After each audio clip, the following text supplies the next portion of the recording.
Père Céleste, dans le nom puissant de Jésus-Christ de Nazareth, nous te dédications, consacrons ces moments au nom de Jésus-Christ de Nazareth.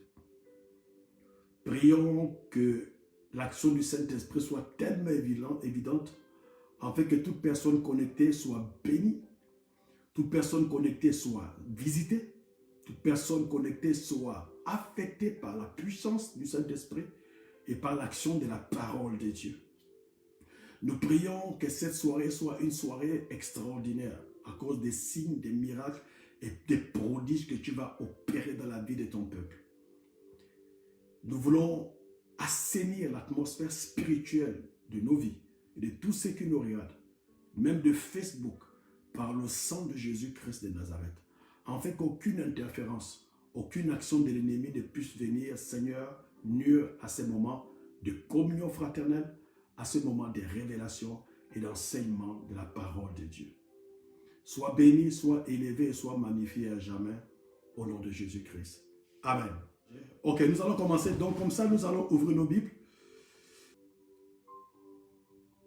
Josué chapitre 2, 3 à 11.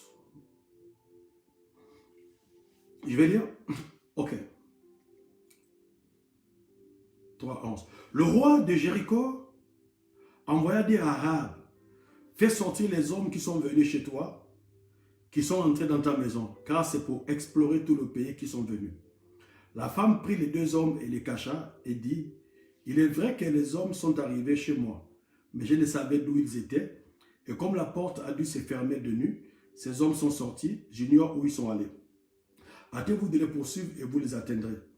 Elle les avait fait monter sur le toit et les avait cachés sous les tiges de lin qu'elle avait arrangées sur le toit. Ces gens les poursuivirent par le chemin qui mène au gué du Jourdain, et l'on ferma la porte après qu'ils furent sortis. Avant que les espions se couchassent, Rahab monta vers eux sur le toit et leur dit, l'Éternel, je le sais, écoutez, et leur dit, l'Éternel, je le sais, vous a donné ce pays. Notez bien, la terreur que vous inspirez nous a saisis et tous les habitants du pays tremblent devant vous. Car nous avons appris comment à votre sortie d'Égypte, l'Éternel a mis à sec devant vous les eaux de la mer Rouge, et comment vous avez traité les deux rois des Amoréens au-delà du Jourdain, Sion et Og, que vous avez dévoués par interdit. Verset 11, nous l'avons appris et nous avons perdu courage, et tous les esprits sont abattus à votre aspect, car c'est l'Éternel votre Dieu qui est Dieu en haut dans les cieux et en bas sur la terre. Ok, que le Seigneur soit glorifié. Donc pendant que nous sommes en train nous continuons l'enseignement ou la prédication ou l'exhortation de ce soir, tu continues à partager, tu continues à inviter les gens. Donc le thème de notre rencontre ce soir s'intitule la terreur de Dieu. Donc nous voulons parler de la terreur de Dieu au nom de Jésus-Christ de Nazareth. Eh bien, avant de définir c'est quoi la terreur, la Bible nous parle de l'histoire d'une rencontre entre une femme prostituée appelée Rahab et deux espions envoyés par Josué. En fait, Israël sort de l'Égypte et là, ils ont traversé le Jourdain parce que Moïse est resté et Moïse a fait la passe à Josué. Donc Josué a la lourde mission, a la responsabilité de conduire le peuple de Dieu dans le pays, n'est-ce pas, que Dieu leur avait promis. C'est-à-dire Canaan, le pays où coule le lait et le miel. Eh bien, qu'est-ce qui va se passer? Lorsqu'ils vont après avoir traversé le Jourdain, ils sont confrontés à une réalité. La réalité, c'est qu'ils sont face à Jéricho. Et Jéricho est une ville qui est entourée d'une grande muraille. Une muraille infranchissable d'un point de vue humain. Et à cette époque, Jéricho est considéré comme la deuxième puissance mondiale. Parce que la première puissance mondiale à l'époque, c'était l'Égypte. Et après venait Jéricho. Et jamais Jéricho n'avait, n'est-ce pas, été renversé ou n'avait connu une défaite lors d'une guerre. Et la force de Jéricho résidait non seulement à ses vaillants soldats, mais la force de Jéricho résidait, n'est-ce pas, au fait qu'ils étaient protégés par une muraille si grande, si intense, que aucunement, d'un point de vue humain, personne ne pouvait, n'est-ce pas, écrouler cette muraille. Eh bien, lorsque Josué va arriver avec le peuple après le Jourdain, ils sont face à cette réalité.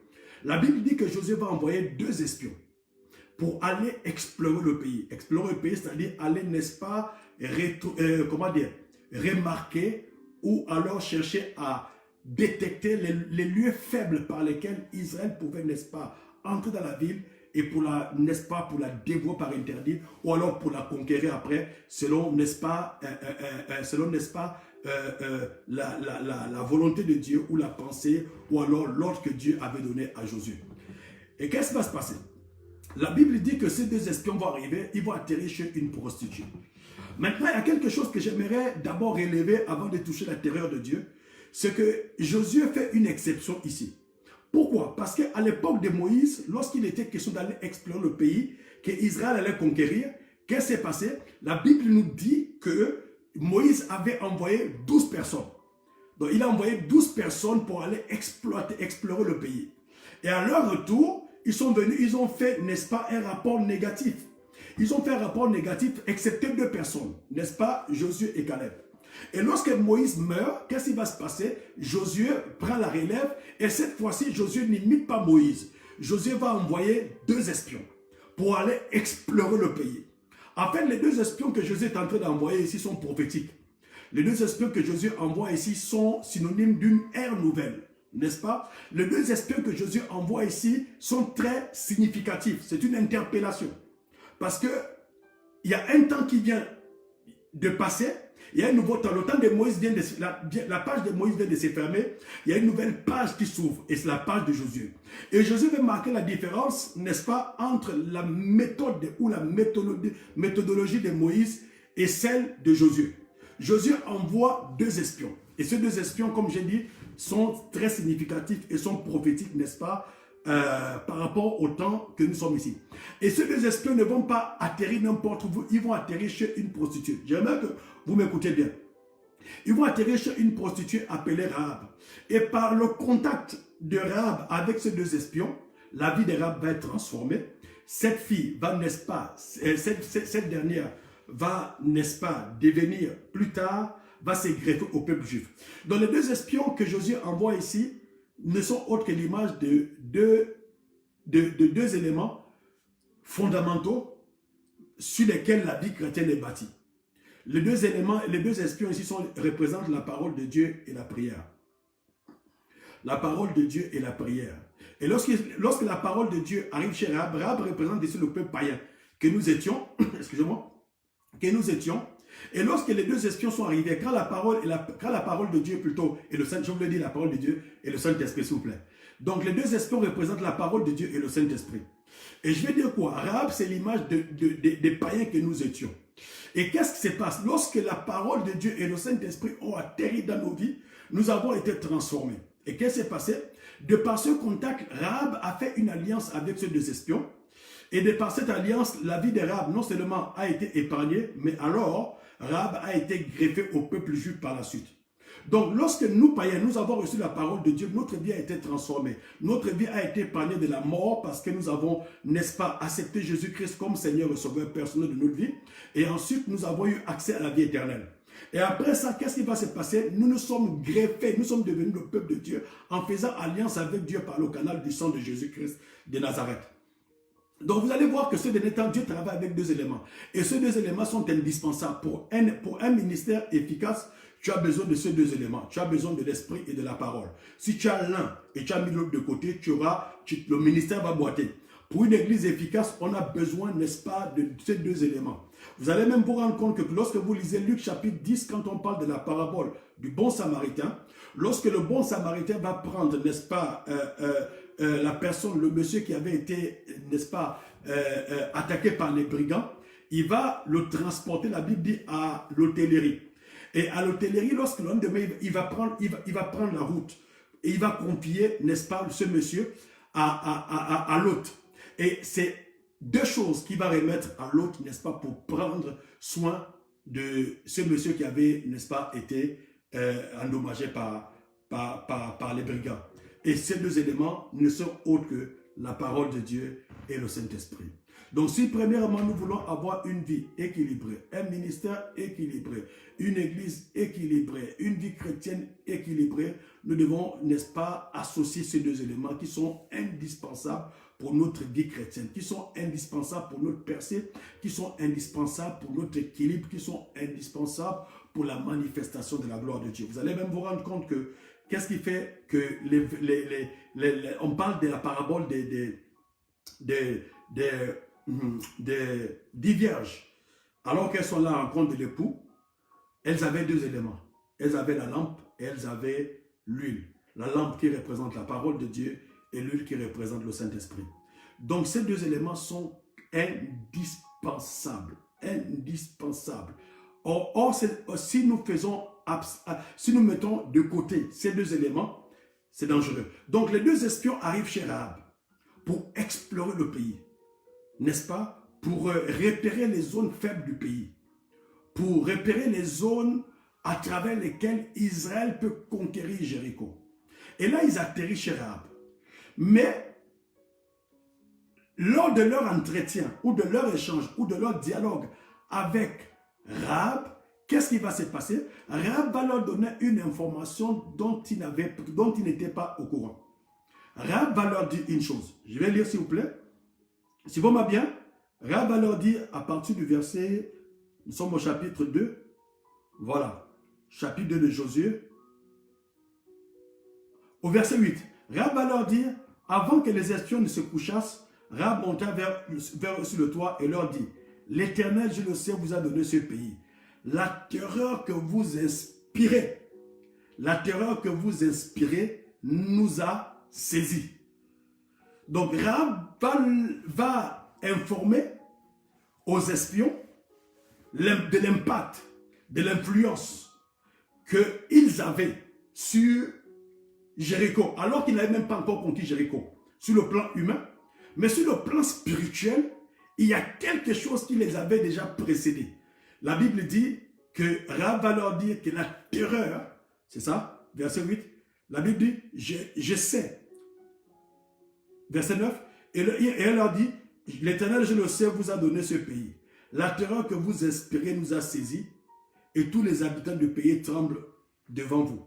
Car nous avons appris comment à votre sortie d'Égypte, l'Éternel a mis à sec devant vous les eaux de la mer Rouge, et comment vous avez traité les deux rois amoréens au-delà du Jourdain, Sion et Og. Vous les avez dévoués par interdit, nous l'avons appris, et nous avons perdu courage, et tous nos esprits sont abattus à votre aspect. Car c'est l'Éternel, votre Dieu, qui est Dieu, en haut dans les cieux et en bas sur la terre. Donc, Rahab va leur donner une information qui est capitale pour eux. Une information qui va les encourager, une information dont ils n'étaient même pas au courant. Elle va leur dire une chose, la terreur que vous dégagez, la terreur que vous inspirez. Elle voulait leur dire qu'avant que vous n'arriviez ici, la terreur de Dieu vous avait déjà précédé et nous avons été saisis. Et à cause de cette terreur de Dieu qui vous a précédé, nous avons perdu courage et nous savons une chose, que le pays est à vous d'avance. Parce qu'en fait, Dieu les avait précédés de par sa terreur. Donc ce soir, nous allons voir c'est quoi la terreur de Dieu. Et nous voulons prier ce soir pour que la terreur de Dieu nous précède avant la fin de cette année. Que la terreur de Dieu, n'est-ce pas, nous précède partout où nous allons. Qu'avant que nous ne menions un combat spirituel, que la terreur de Dieu nous précède. Avant que nous n'allions quelque part, que la terreur de Dieu nous précède. Parce que lorsque la terreur de Dieu nous précède, c'est terminé. L'ennemi est déjà terrorisé.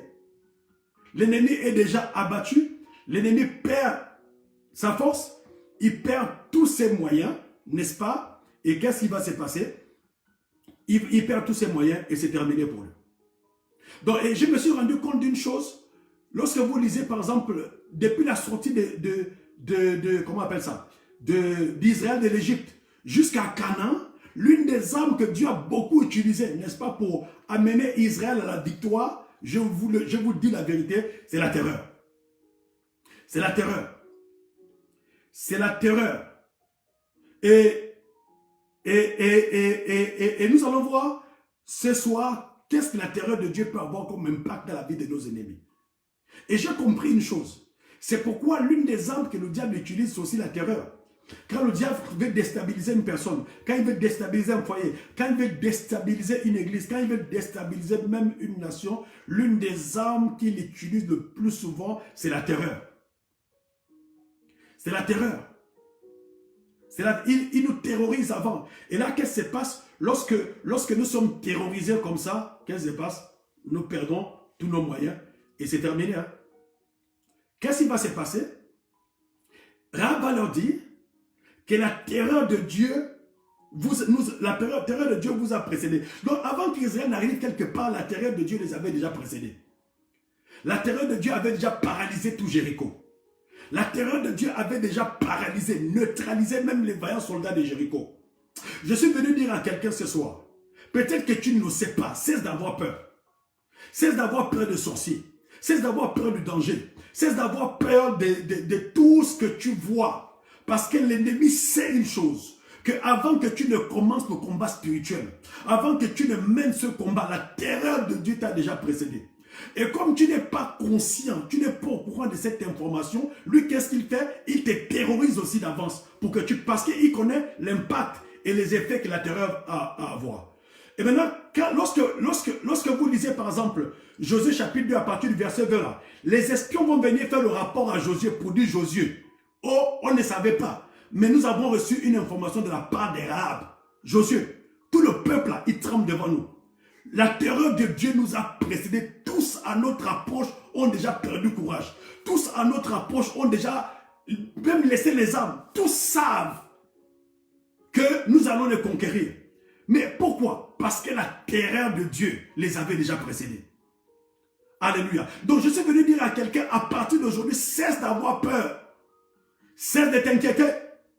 Quel que soit ce que le monde peut te montrer, quel que soit ce que le diable peut te présenter, il est à peur de toi. Parce qu'avant que tu ne mènes un combat spirituel, avant que tu ne te déplaces, qu'est-ce qui se passe? La terreur de Dieu t'a déjà précédé.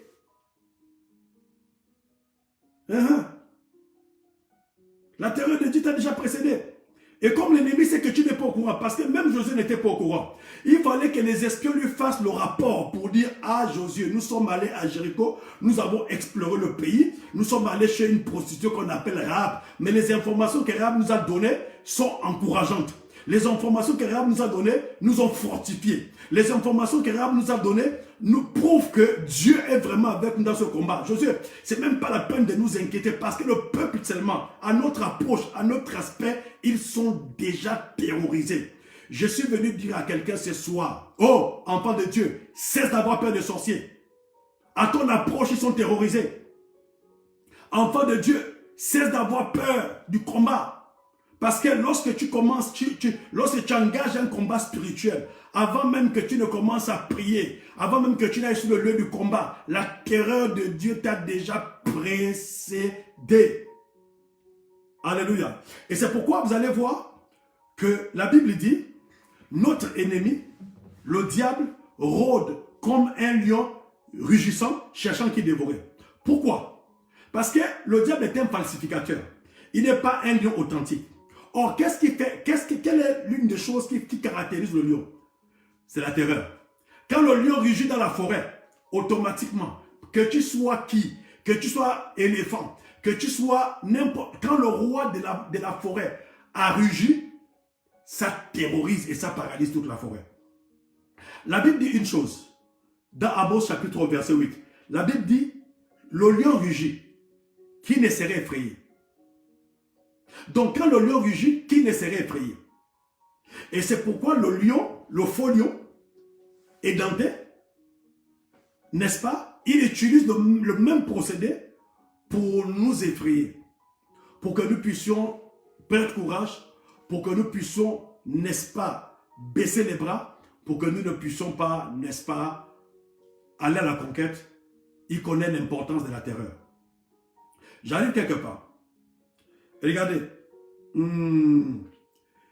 quand Néhémie commence à rebâtir la muraille de Jéricho, de Jérusalem, vous allez vous rendre compte que l'une des premières armes que l'ennemi va utiliser, c'est d'abord la moquerie. À quoi travaillent ces juifs impuissants? Je suis dans Néhémie chapitre 4. À quoi travaillent ces Juifs impuissants? Les laisseront-ils faire? Sacrifieront-ils?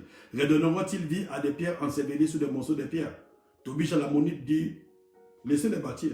Mais si Renard passe par là, il va renverser. Donc il commence par la moquerie, après il passe par la ruse, mais la dernière arme qu'ils vont utiliser pour que Néhémie ne puisse pas, dans le but d'empêcher Néhémie de rebâtir totalement la muraille de Jérusalem, cette arme-là s'appelle la terreur. Alléluia. Elle s'appelle la peur, la terreur. Donc si vous voulez l'intimidation, comment pouvez-vous vous rendre compte qu'une femme comme Jézabel, Élie vient de renverser l'autel de Baal publiquement.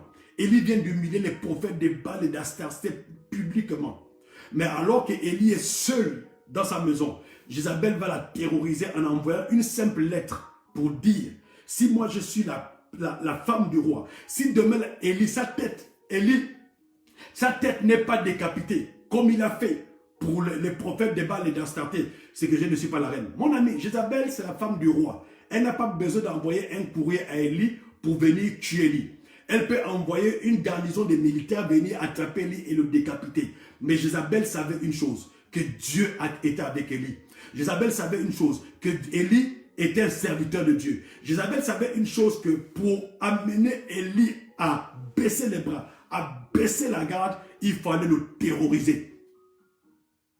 Il fallait le terroriser.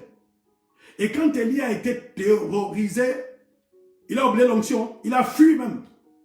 Alors qu'il venait de remporter publiquement, il venait d'humilier publiquement les prophètes de Baal et d'Astarté, il venait de renverser l'autel de Baal et il venait de rétablir l'autel de l'Éternel en Israël. Il a fui.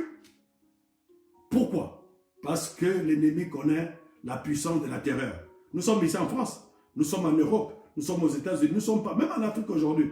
Pourquoi on a peur des terroristes? Quand on dit qu'il y a un terroriste quelque part, pourquoi on a peur? Parce que déjà, la terreur qu'il dégage les précède. Même quand on voit quelqu'un qui a son djellab avec une longue barbe, on commence à se poser la question, est-ce que, pourquoi? Parce que la terreur qu'il dégage, n'est-ce pas, les a déjà précédés. Et on a peur. Et le but de l'ennemi, c'est ça. C'est de te terroriser pour que tu aies peur, afin que tu perdes tes moyens, afin que tu n'aies plus foi en Dieu, afin que tu ne crois plus en toi, afin que tu ne crois plus à la puissance de Dieu, afin que tu ne crois plus, n'est-ce pas, à la promesse de Dieu, afin que tu crois que c'est terminé pour toi. Mais je suis venu te dire ce soir quelque chose. De la même manière que l'ennemi nous a terrorisés, ce soir nous allons le terroriser. Quelqu'un n'a pas dit Amen. J'ai dit de la même manière que l'ennemi nous a terrorisés.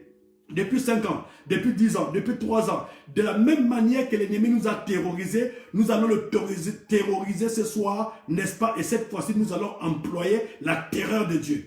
Et la terreur de Dieu aura des effets sur lui, mais d'une manière extraordinaire. Je vais lire un texte et puis on continue. Je vais lire un texte. Exode. J'aime ça. Exode chapitre 23, verset 26 à 28. Exode 23, 26 à 28. Exode 23, je vais lire. Exode chapitre 23, 26 à 28. Donc je répète. Exode chapitre 23, 26 à 28.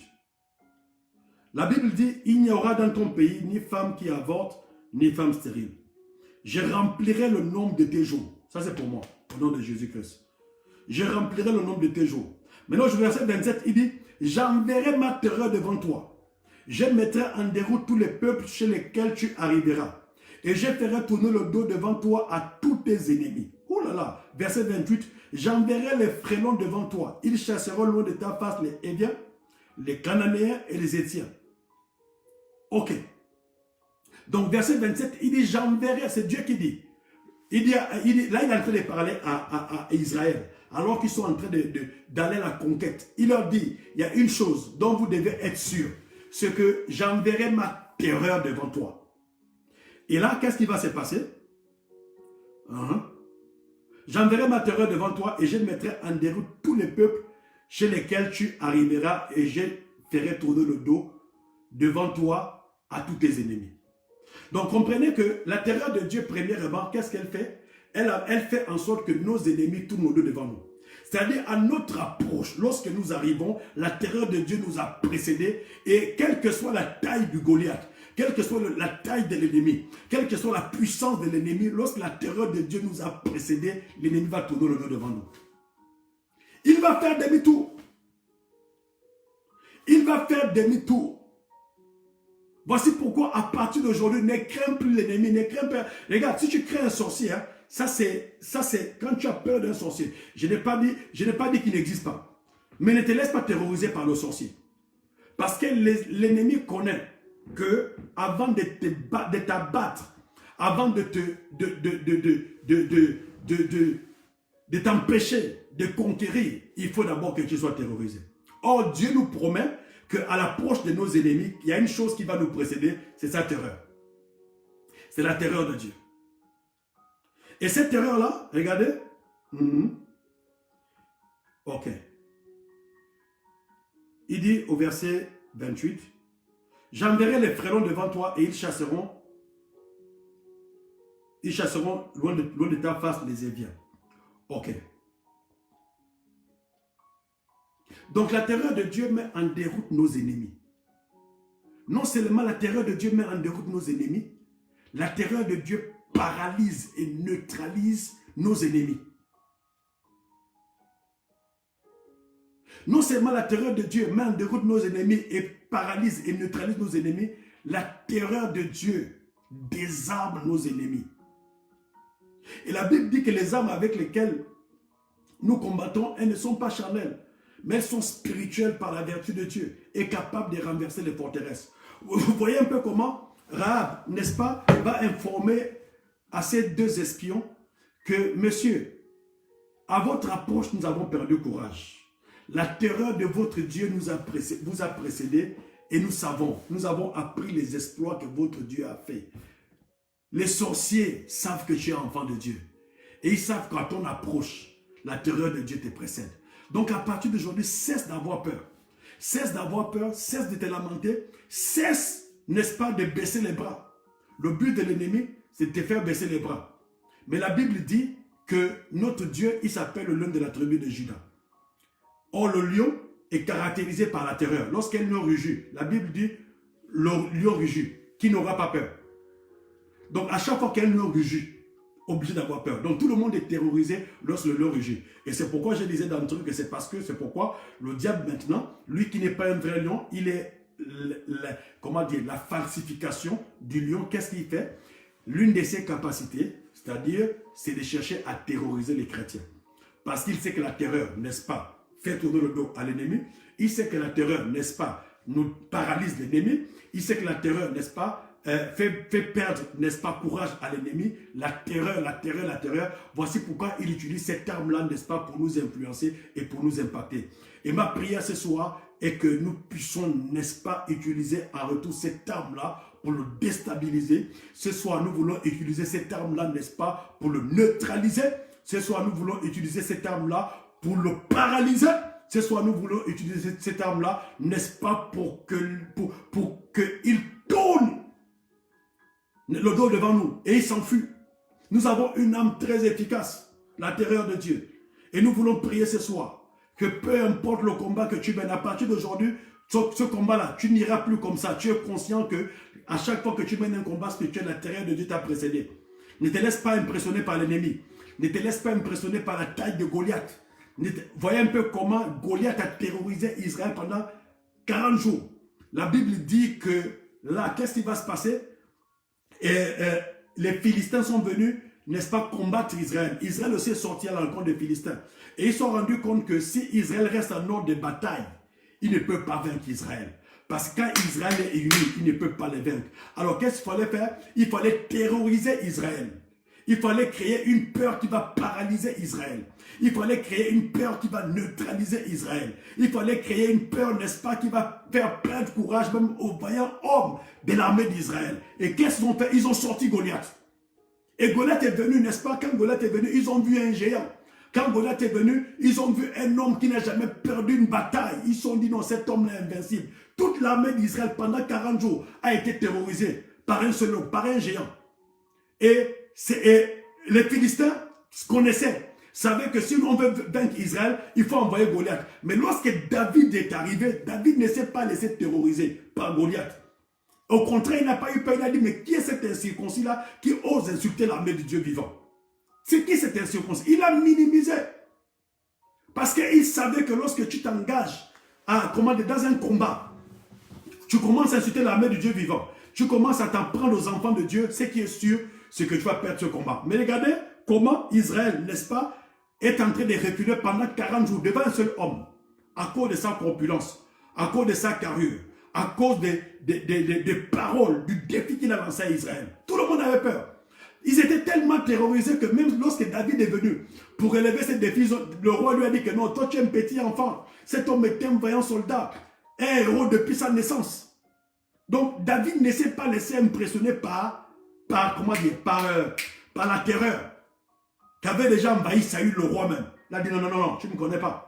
Quand j'étais en train de perdre le troupeau de mon père, dans la bourse là-bas, quand le lion venait, moi, quand le lion prenait une brebis, je courais et j'arrachais la brebis de la gueule du lion. Quand l'ours se dressait, quand l'ours venait aussi, je me dressais, j'arrachais la brebis de la patte de l'ours. Et le Dieu qui m'a délivré de la patte de l'ours, le Dieu qui m'a délivré, n'est-ce pas, de la gueule du lion, va aussi me délivrer de la gueule, va me délivrer de la main de cet incirconcis. Alléluia. Donc, à partir d'aujourd'hui, nous voulons prier que la terreur de Dieu nous précède. Aujourd'hui, tous les sorciers qui sont en train de te persécuter seront terrorisés. Même quand ils te verront physiquement, ils vont fuir. Parce que la terreur de Dieu t'aura précédé. Aujourd'hui, là, s'il y a quelqu'un qui a fait des incantations, qui a fait des imprécations, qui s'est assis quelque part pour que ta vie soit un calvaire, je te dis, par l'onction de Dieu, au nom de Jésus-Christ de Nazareth que nous prêchons, la terreur de Dieu va te précéder. Quand il sera endormi, il sera réveillé par la terreur de Dieu. Aujourd'hui, tous tes ennemis, la Bible déclare que vos ennemis sortiront vous par un seul chemin et ils s'enfuiront devant vous par 7 chemins. Aujourd'hui, à cause de la terreur de Dieu, tes ennemis seront en débandade. Ils vont tourner le dos. Ils sortiront en ordre rangé et ils fuiront devant toi en ordre dispersé à cause de la terreur de Dieu. N'aie plus peur, ne crains plus rien. Ne te lamente pas, ne panique pas, n'aie pas peur. Dieu est avec toi. Non seulement Dieu est avec toi, mais Dieu est pour toi. Non seulement Dieu est pour toi, Dieu combat pas pour toi. Et l'une des armes que Dieu, n'est-ce pas, lesquelles Dieu combat pour toi, c'est la terreur qu'il envoie. La terreur de Dieu. Je prie que la terreur de Dieu te précède à partir d'aujourd'hui. Je prie que la terreur de Dieu, n'est-ce pas, te précède devant chaque combat, avant chaque combat. Je prie que la terreur de Dieu aujourd'hui, n'est-ce pas, arrive dans la maison de tes ennemis. Que l'homme pauvre, n'est-ce pas, de ta famille, qui t'empêche de jouir de la vie, qui t'empêche d'entrer dans les promesses de Dieu, qui combat tes bénédictions, qui combat ton ministère, soit frappé ce soir par la terreur de Dieu. De la même manière que la terreur de Dieu, n'est-ce pas, avait précédé Israël à Jéricho, que la terreur de Dieu te précède, n'est-ce pas, dans ton lieu de conquête. Que la terreur de Dieu te précède dans ton lieu de conquête. Toute entité démoniaque qui s'oppose à ton mariage, qui s'oppose à ta stabilité, qui s'oppose à ta percée, qui s'oppose, n'est-ce pas, à ton ministère, à ton église. Je déclare et je décrète par l'autorité divine, au nom de Jésus, que la terreur de Dieu arrive chez lui aujourd'hui. Que la terreur de Dieu arrive dans sa maison. Que la terreur de Dieu arrive dans la maison de tes ennemis. Que tes ennemis soient frappés par la terreur de Dieu. Qu'ils reculent devant toi. Qu'ils tournent le dos devant toi. Que la terreur de Dieu les paralyse. Et que la terreur de Dieu les désarme. Que la terreur de Dieu les désarme. Nous avons besoin de la terreur de Dieu. Nous voulons voir Dieu à l'œuvre, mais d'une manière particulière, mais d'une manière puissante. Mais d'une manière particulière. Regardez, je vais lire un passage avec vous avant de terminer. Le Proverbe chapitre 20, au verset 2, dit, je vais lire, la Bible dit, la terreur qu'inspire le roi est comme le rugissement du lion. Il dit, la terreur qu'inspire le roi est comme le rugissement du lion. Donc vous voyez que le lion qui est le roi de la forêt, lorsqu'il rugit, qui que tu sois, tu vas perdre courage. Qui que tu sois, tu vas faire des métaux. Qui que tu sois, tu vas, n'est-ce pas, reculer à cause seulement de son rugissement. La Bible dit que la terreur, la Bible dit que la terreur qu'inspire le roi est comme le rugissement du lion. Nous avons un roi, c'est le roi des rois. Et lorsqu'il rugit, sa terreur, ne peut pas laisser insensibles les ennemis de ta vie. Lorsqu'il rugit, sa terreur ne peut pas laisser insensible ceux-là qui t'attaquent. J'ai une bonne nouvelle pour tes ennemis ce soir. C'est qu'ils seront terrorisés par la terreur de Dieu ce soir. J'ai une bonne nouvelle pour ceux-là qui te persécutent. C'est que la terreur de Dieu va les persécuter en retour.